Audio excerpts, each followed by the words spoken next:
اچھا، اکثر ہم دیکھتے ہیں گلیوں میں، بازاروں میں، کبھی گھروں میں بھی ایسے کاغذات پڑے ہوتے ہیں جن پر مقدس نام لکھے ہوتے ہیں یا کوئی آیت وغیرہ۔ جی بالکل۔ تو آج ہم اسی سوال پر بات کر رہے ہیں کہ بھائی ان مقدس اوراق کا ادب کیسے کیا جائے، ان کا حکم کیا ہے؟ ہمارے پاس جو مواد ہے وہ اسی مسئلے کو سمجھاتا ہے۔ خاص طور پر وہ کاغذات جن پر اللہ تعالیٰ کا نام ہو، نبی کریم صلی اللہ علیہ وسلم کا اسم گرامی، قرآنی آیات، احادیث یا مقدس مقامات کی تصاویر ہوں، جیسے اخباروں میں آ جاتا ہے، شادی کارڈز پر، اشتہاروں میں۔ تو ان کی بے حرمتی سے کیسے بچا جائے، یہ اصل سوال ہے۔ بالکل، اور یہ بہت اہم نکتہ ہے۔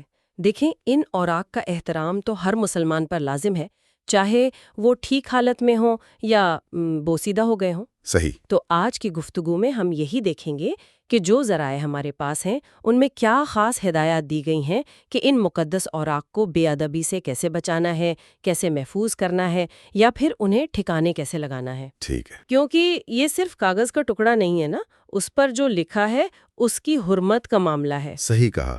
اچھا، تو آئیے اس معاملے کو ذرا کھولتے ہیں۔ یہ تو ہم روز دیکھتے ہی ہیں کہ مقدس ناموں والے کاغذ، جیسے آپ نے کہا اخبار، شادی کارڈ، اشتہار، یہ جگہ جگہ پڑے ملتے ہیں۔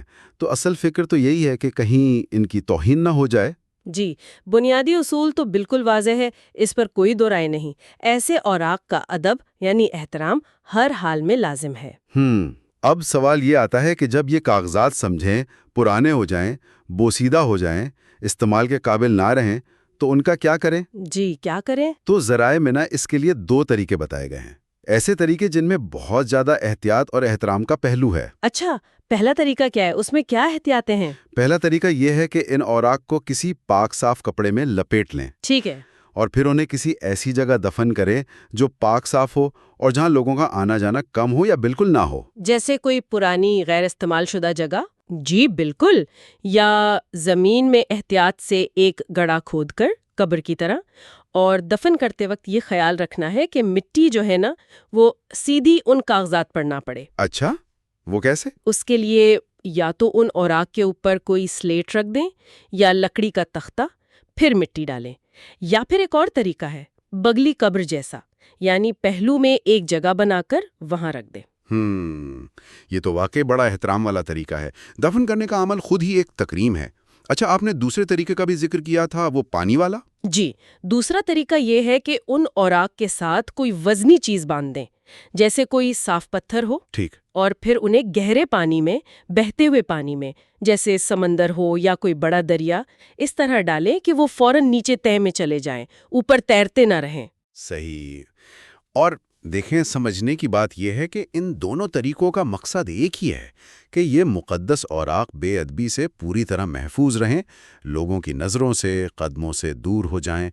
یہ طریقے تو یقیناً بہت محتاط ہیں، بہت احترام والے ہیں، لیکن آج کل کے ماحول میں، خاص طور پر بڑے شہروں میں، شاید ہر ایک کے لیے آسان نہ ہو کہ کوئی ایسی پرانی جگہ ڈھونڈے یا گہرے پانی تک جائے۔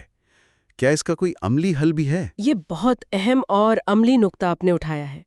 جی ہاں، اس کا حل موجود ہے۔ اگر کوئی خود یہ نہیں کر سکتا، سہولت نہیں ہے یا استطاعت نہیں، تو ایسے بہت سے بااعتماد لوگ اور ادارے ہیں جو یہ خدمت کرتے ہیں۔ اچھا۔ جی، وہ ان مقدس اوراق کو جمع کرتے ہیں اور پھر شریعت کے مطابق ان کی تدفین کا یا انہیں سمندر برد کرنے کا اہتمام کرتے ہیں۔ تو ان کے حوالے کر دینا بھی ایک بالکل ٹھیک اور ذمہ دارانہ رویہ ہے۔ یہ بھی جاننا اہم ہے کہ یہ جو خاص محنت والے طریقے ہیں، کیا یہ ہر قسم کے کاغذ کے لیے ہیں جن پر کچھ بھی دینی لکھا ہو؟ یہاں ایک اہم سوال آتا ہے کہ حکم کس چیز کے لیے ہے، یعنی تخصیص کیا ہے؟ جی۔ تو ذرائع یہ واضح کرتے ہیں کہ یہ جو زیادہ اہتمام والے طریقے ہیں نا، دفن کرنا یا گہرے پانی میں ڈالنا، جی۔ یہ بنیادی طور پر ان اوراق کے لیے ہیں جن کی حرمت بہت زیادہ ہے، یعنی جن میں قرآن کریم کی آیات لکھی ہوں، احادیث مبارکہ ہوں، اللہ تعالیٰ کے نام ہوں، یا انبیاء کرام علیہ السلام کے، خاص طور پر ہمارے پیارے نبی صلی اللہ علیہ وسلم کا اسم گرامی درج ہو۔ تو پھر باقی کاغذات کا کیا حکم ہے؟ جیسے اسلامی کتابیں ہیں یا مضامین ہیں جن میں شاید براہ راست آیت یا اللہ کا نام نہ ہو، لیکن ہیں تو دینی مواد ہی۔ جی، وہ دوسرے کاغذات جو قابل احترام ہیں جیسے دینی کتابیں، مضامین وغیرہ، ان کا ادب بھی ضروری ہے، ان کو بھی بے ادبی سے بچانا ہے۔ تو ان کے لیے کیا کریں؟ ان کو ٹھکانے لگانے کے لیے بھی سب سے بہتر تو یہی ہے کہ وہی 2 طریقے اختیار کیے جائیں، یعنی دفن کرنا یا پانی میں ڈالنا۔ اچھا، لیکن اگر ویسا ممکن نہ ہو تو ان کے لیے جلانے کی بھی گنجائش بتائی گئی ہے، مگر شرط یہ ہے کہ جلانے کے بعد جو راکھ ہے اسے احتیاط سے ٹھکانے لگایا جائے۔ صحیح۔ اور کچھ علماء ریسائیکلنگ کی بھی اجازت دیتے ہیں اگر یقین ہو کہ اس عمل میں بے ادبی نہیں ہوگی۔ اصل مقصد یہی ہے کہ احترام کا تقاضا ہر حال میں پورا ہو، گویا احترام کے بھی درجات ہیں۔ تو اس ساری گفتگو کا خلاصہ کیا ہوا؟ یہی کہ مقدس تحریروں والے کاغذات، خاص طور پر جن میں قرآن، حدیث، اللہ اور رسول صلی اللہ علیہ وسلم کے نام ہوں، انہیں ٹھکانے لگانے کے بہت محتاط اور خاص طریقے ہیں۔ جی بالکل۔ یہ طریقے بتاتے ہیں کہ ان کا مقام کتنا بلند ہے اور ہمیں ان کا کتنا گہرا احترام کرنا ہے۔ یہ صرف کاغذ کے ٹکڑے نہیں ہیں۔ بالکل درست کہا آپ نے۔ اور یہاں ایک بات پر غور کرنا چاہیے جو شاید ان جسمانی اوراق کے ادب کے اصولوں سے تھوڑا آگے جاتی ہے۔ وہ کیا؟ وہ یہ کہ یہ جو مقدس الفاظ اور علم کے احترام کا اصول ہے، یہ آج کے ڈیجیٹل دور میں کیسے لاگو ہوتا ہے؟